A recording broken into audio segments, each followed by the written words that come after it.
Los Angeles Chargers quarterback, back here on the show, Philip Rivers. How are you, Philip? Hey, Rich, what's going on? Doing good. I'm fine. So, do you catch a Monday night game like last night? Do you tune into something like that, or the Sunday night game if you're able to catch something like that? Oh yeah. Okay. Yeah. Heck of a game. So heck of a game. Both of them. Both night games were heck of a game. So, what do you think of when you see a final drive like the one that Rodgers put on? How do you take something like that in? Yeah, obviously three big throws and a big run. That was a heck of a drive. I mean, I think he said it. He was thinking field goal. You're backed up, 45 seconds left, no timeouts. But made some unbelievable throws. And then, I was a little surprised with the defense there on those last two plays. But he obviously took advantage of the opportunity to a couple back shoulders. Those high straight balls, he's the best at to get them out of bounds and get them down there for game winner. Yeah, walk me through what a mindset you have to have. Is it different than obviously in the first 50 some odd minutes of a game when you're stepping out there, game on the line? What is your mindset when you stroll on the field in a situation like that, Philip? Yeah, I think so. It certainly depends what it is. Are you down? Do you need 3? Do you need 7? Do you have any timeouts? All those things, obviously, situationally, you got to be aware of, and that plays into a little bit of whether you're a little more conservative, a little more aggressive, knowing what you can and can't do, can't take a sack, all those things. But he obviously knew it was 16 seconds. It had to get the ball out of bounds, or if it was in bounds, that was probably their last ball they could complete in bounds and then clock it. And it was either going to be a 45, 46-yard field goal if they were tackled in bounds on the 16-second play. But then they got out of bounds on that one, and then got out of bounds on the other one. So the second one, the last one, right before the field goal, they obviously would not have probably had time to clock it. I was a little caught off guard. They weren't in a little more of a defend the sideline defense on that last play. But two great throws and heck of a finish. But are you running it yourself? I mean, essentially, you're getting plays in your headset, maybe, but are you essentially the offensive coordinator when you're like 60 seconds clock ticking down? Well, I mean, I'm sure different places do it different ways. No, you're getting it. You're getting the call, but you obviously got to operate it. I mean, I think it's again we're an extension from the sideline, but Wiz in our case, Wiz has confidence that if I see something or get to something else, that it's us doing it. It's not me going rogue on him, So, but yeah, no, you're usually getting stuff from the sideline, but then you got to roll fast. So if there's something I see, or I'm sure any of those guys you were talking about down the stretch, Brady and Rodgers and those guys see, they get to it on their own, I'm sure. Philip Rivers here on the Rich Eisen Show. You're off to an incredible start, Philip. Is there anything different? You doing anything different? What do you owe the incredible start that you are off to this year? No, I mean, I'm contradicting myself a little bit because I always say I don't feel like 1 year carries over to the next. But in this case, I felt like we in a lot of ways we picked up where we finished the season. Last year winning 9 of our last 12 and playing pretty well offensively as a whole. I mean, just so balanced. And then we haven't been great at times this year. Obviously, you lose 2 games, but we've just been consistent. We're so balanced right now. Our run, pass, and we're efficient in the run, which has given us some opportunities for some play action, chunk plays down the field in the pass game, and we're taking care of the ball. We're doing all those things that we've done over the last 13 years in different spans. Weren't as good maybe the last handful, but have been good really for the most part, the last 15 games, and hopefully we can keep this thing rolling. This is a big game this week. A chance to get to 5-2 before the bye and get some guys healed up that are a little banged up, and maybe get one particular defender back on defense. And keep this thing going. Well, the word is that Joey Bosa is set to join you in the first game in November. Is that your understanding right now? I don't know exactly. I just know he's doing well. I know it's nice when you see a cast come off and you see boots come off and those things. So it's trending in the right direction. But I tell you what, our defense has done a heck of a job in his absence. Guys stepping up and these last couple of weeks, it's really been good for our team. I'm not speaking of Joey's injury. I'm just speaking of how we've won these last few weeks. It's been every phase contributed in so many ways.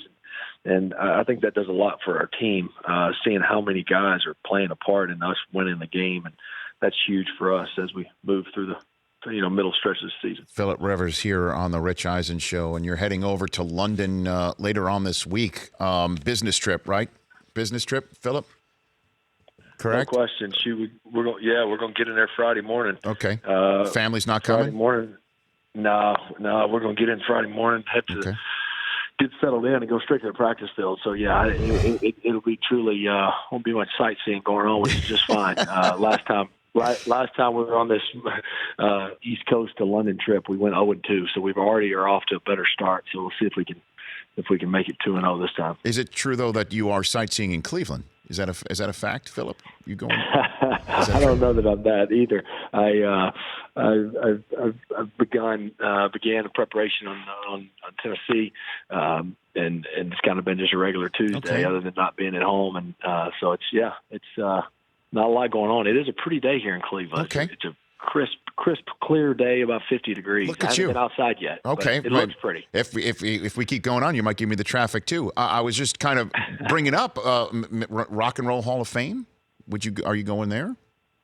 No, I kind of keep in my same routine. There's the only thing I'm really missing right now is I missed taking been dropping off at school and enjoying some family time on this Tuesday. But other than that, I'm kind of doing the same thing. I'm going to get in the sauna here in a little bit. Okay. I got some Tennessee film going, and it's been a restful Tuesday. So okay, sauna and Tennessee Titan film. So help me out here, Philip. Okay, because I've got 3 kids, 10, 7, and 5. How do I get them to listen? Can you help me out here with this? You have 8, correct? Am I correct on that count? You are correct. Okay. How do you get them to listen, Philip? Can you help I don't know. I don't know that I could. I don't know if there's a manual out on that. Sometimes they do, and sometimes they don't. I think that's just the way it goes. But okay. Yeah. So do you? Yeah. I mean, are you calm in the face of that pressure? Yeah, usually, and I think every child's different. Some of ours are right away the first time they hear it. Others, it's about 4 times, and some you literally have to say, "Look at me. Do you hear what I'm saying?" But it's okay. I know there's so many manuals and books out. I think I found early on everybody's different, and everybody's way works a little different. Every child's different, and they're all awesome in their own way. Sure. Do you have dinner together? Is it really like a 10 a 10 spot, a 10 top for you and the? Yeah. Wow. Oh yeah, we try to sit down together as often as we can. I would say on a normal week, for sure, Tuesday, Wednesday, Thursday, we sit down all together for sure on a normal week, and maybe really even Friday on a home game. And then kind of Sunday nights is casual. I mean, we're all together, but hopefully after a win on a Sunday night home game, we kind of do ball game food, as we call it, whether there's picking wings or whatever there is, watching the ball game, and kind of do the same thing on Monday. Maybe grill a burger, but it's a little more casual. We're just kind of eat as you please. But we sit and eat together those other. And they stay seated. They stay seated. They don't get up. They don't go around. I mean, like to me, I can't. I'm half that size. I got a table for 5, and it's crazy, Philip. I don't know how to do it. I do know how to do it, but I'm trying to glean some form of information from you here. 4 and 2 are a little more lenient as far as the sitting and moving around, Okay.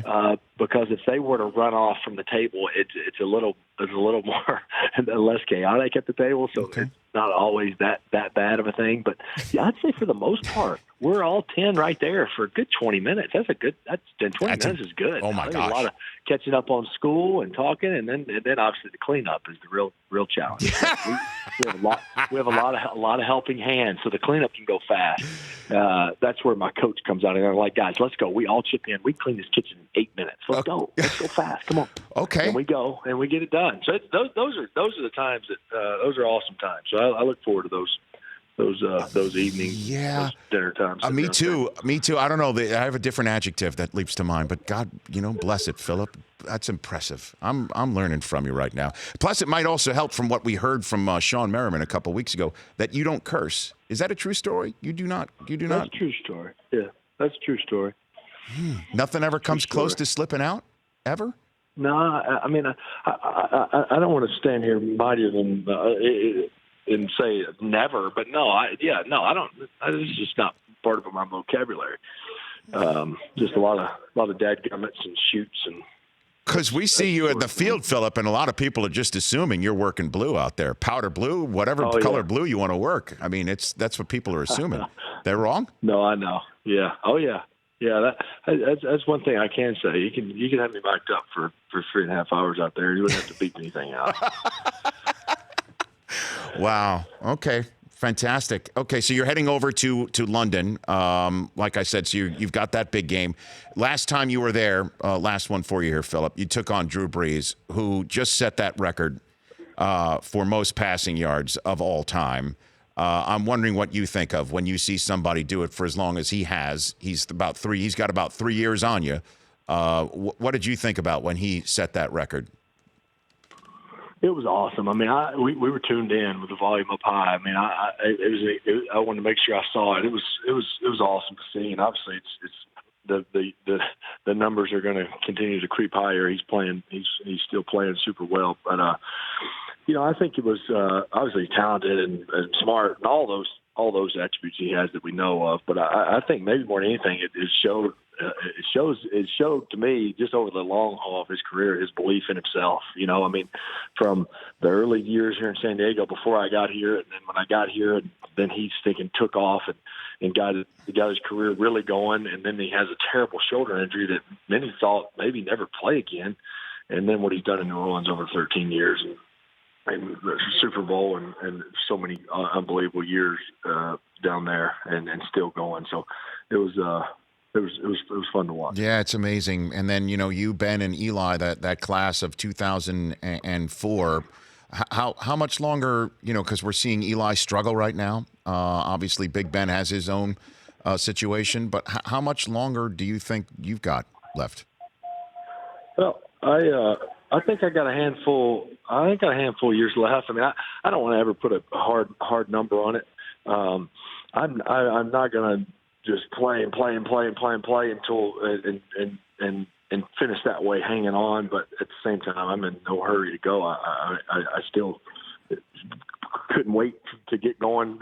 Yesterday afternoon on Tennessee, and today, I mean, I enjoy all the prep and that part of it, and really I'm enjoying this team. We have a neat group of guys, from veteran guys all the way down to the young players, and I'm enjoying it. So, don't want it to be anytime soon, but at the same time, I think I said this back into this off season. I don't think, when I hear guys throwing around 45 and that's such, you don't have to worry about that. I'm not doing that. I got a handful left for sure. Well, Gates can't quit you. Gates can't quit you. I know that. Gates is always around. He can't quit you. Gates is still rolling. I know. Still rolling.